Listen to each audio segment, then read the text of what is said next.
Hello everyone, let's have ourselves a chat. I'm John from Rusty Chains, and today we're discussing some stuff going on with Starbreeze again, because boy howdy, there sure is a lot.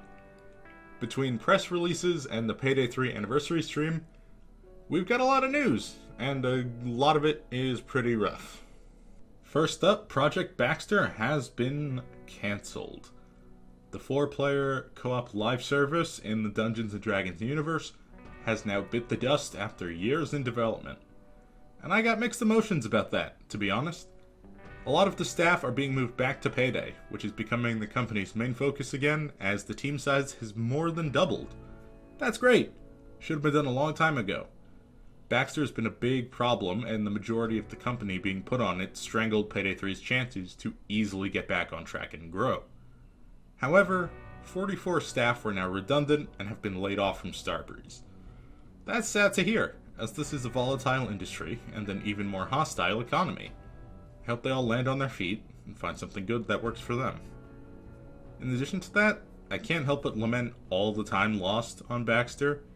I mean, Payday, the co-op series that everybody loved that expanded Starbreeze, got killed for this game, and now careers have ended, and all these people have nothing to show for the years spent on it.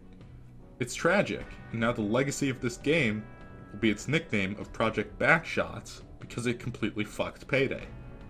Also tragic is a lot of what's going on with Payday 3. After being a main selling point of Operation Medic Bag, offline mode for Payday 3 has been cancelled. They are testing peer-to-peer connections, but after working on an offline mode since the launch, they've come to the conclusion that it is, quote, not technically feasible, unquote, and it's no longer a priority for the studio. That really fucking sucks. I think it's about the worst thing for the public perception of Payday 3 that they could really do. Anytime you see chatter about Payday 3 online, comments are never far behind going, oh, I try it, but there's no offline mode. And it's true, that one is sorely needed.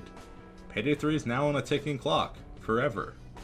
Now eventually they're trying to get rid of the mandatory Nebula account, but you still can't play without an internet connection to the Payday servers. And even then, we don't know the peer-to-peer is coming. I hate to be negative, but we spent so long waiting for offline mode, only for them to say it couldn't happen. So it's hard to feel confident when they talk about a different network-based solution. Additionally, we have a resolution to Mask Mania. The event, which went down poorly, was now over a year ago. One of the 4 masks was just barely unlocked, and the rest were delayed until Starbreeze could work out a challenge system to add them to the game with hardcore challenges. That, again, took over a year and never materialized. So the masks are just here now. They were added to everybody's inventory yesterday. This is something else that didn't need to take this long. They spent so long rooting around to add a challenge system after removing a challenge system, and it just didn't happen. One positive is that the Unreal 5 upgrade for Payday 3 is back in development, so they can improve the lighting and the randomization of the game, since they said they can't do large layout changes on Unreal 4, but 5 gives them that freedom. Unreal 5 is notoriously pretty poorly optimized though, so we'll see how that works out. I'm hopeful for it, but again, this was something announced before launch and put on the back burner, so we're kind of just back to square one on that. And now the big whammy. We've had some consumer-facing issues, yeah, but Starbreeze also really needs to get their house in order. Back in March, I did a video about allegations coming out against Starbreeze having mistreated the employees at their French office, and breaking French labor laws against the developers in the way they forced out those employees. Well, now that video can best be described as foreshadowing, because Starbreeze is getting into legal battles over it. Treatment of video game developers is a hot-button issue in France, as it should be, because game devs are treated unfairly all over the world. But there have been a lot of protests and attention drawn to treatment of devs in France specifically. So we have this statement from STJV, which is the largest developer union in all of France. It reads as follows. The STJV relays this message from ex-Starbreeze Paris employees, and is in full support of their demands. On January 10th, 2025, Starbreeze management announced to all 23 employees of its French subsidiary Starbreeze Paris the start of a procedure aiming at closing this entity and laying off all of its staff.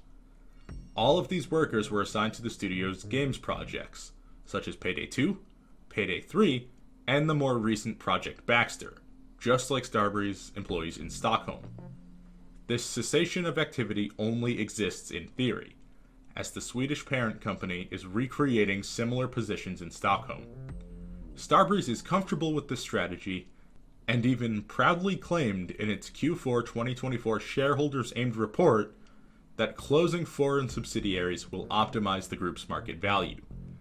This decision was unilateral. Discussions with Starbreeze Paris staff representatives were strictly limited to presenting a plan that was not up for discussion. This decision is a dubious strategic move. Losing the most technically competent personnel with years of expertise and accumulated company knowledge is hardly viable. This decision shows total disrespect towards the affected employees that see their career come to a brutal halt.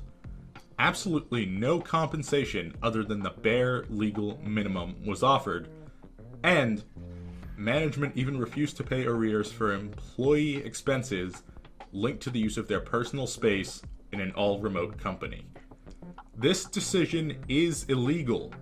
The parent company, Starbreeze AB, being the real employer of all 23 dismissed workers, did not stop any activity and shows culpable carelessness as it cannot justify the layoffs by anything else than aiming at lowering personnel costs to increase its profitability.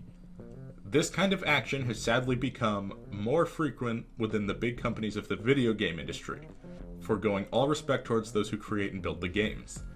Ex-employees of Starbreeze Paris do not accept this state of affairs, and in consequence, have united and filed 17 complaints with the competent court in order to overturn these abusive layoffs.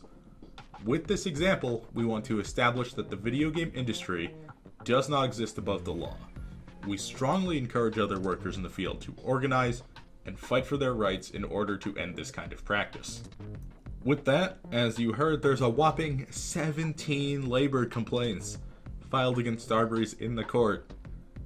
I've seen people say that Starbreeze has a court date scheduled for March 2026, but I wasn't able to find a reliable source on that.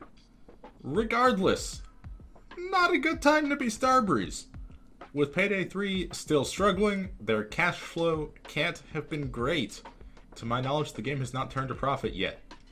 This led to their most recent money-making attempt, the Payday 2 subscription option that gets you all the DLC, which turned into a pretty widely covered PR nightmare after people noticed that the infamous collection, with all the DLC included, saw a substantial price hike shortly before the subscription was released. Starbreeze said it was an unintentional error that caused the price to go up, but it created a very bad look regardless. They have this really unfortunate habit of just killing all their positive momentum, with the very solid delivery charge heist and a preview of a very fun sounding Skills 2.0, both releasing last month in September. Unfortunately, they set these traps for themselves to fall in when management closed the French studio, seemingly to cut costs in the short term.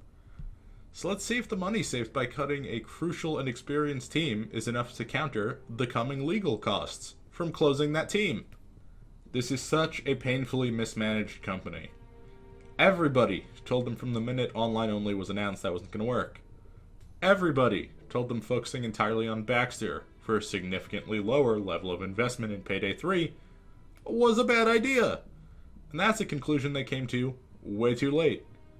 The country of France, their labor laws, told them that closing the studio that way was a bad idea, but they did it anyway. All the ghosts of Starbreeze's bad decisions of the last few years are showing up at once here, and it's just hitting the company on all sides.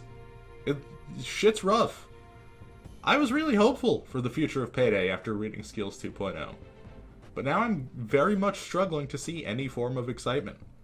Everything is going wrong from a management perspective and a PR perspective. If you're a player, things you've been begging to see simply can't be done anytime soon or at all because of technical debt. I'm fucking bummed, dude. I don't have a positive or creative outro for this. I'm just frustrated. Next video will be a lot more fun though. So let us know how you feel about Starbreeze's blunders in the comments below. Until next time, don't forget to spread that happy and stay rusty.